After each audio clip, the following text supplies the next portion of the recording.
আল্লাহু লাতীফুম বিইবাদিহি ইয়ারযুকু মান ইয়াশা ওয়া হুয়াল কাউইয়্যুল আজিজ, যার অর্থ আল্লাহ তাআলা নিজের বান্দাদের প্রতি মেহেরবান, তিনি যাকে ইচ্ছা রিজিক দান করেন, তিনি প্রবল প্রশংসাশীল।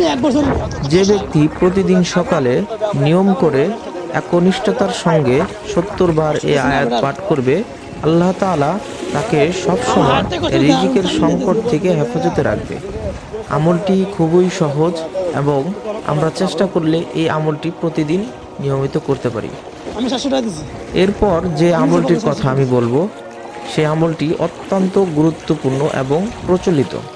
হযরত আব্দুল্লাহ ইবনে মাসউদ রাদিয়াল্লাহু তাআলা আনহু বলেন, রাসূলুল্লাহ সাল্লাল্লাহু আলাইহি ওয়াসাল্লাম বলেছেন, যে ব্যক্তি প্রতিদিন রাতে সূরা ওয়াকিআহ তেলাওয়াত করবে, তাকে কখনো দরিদ্রতা স্পর্শ করবে না।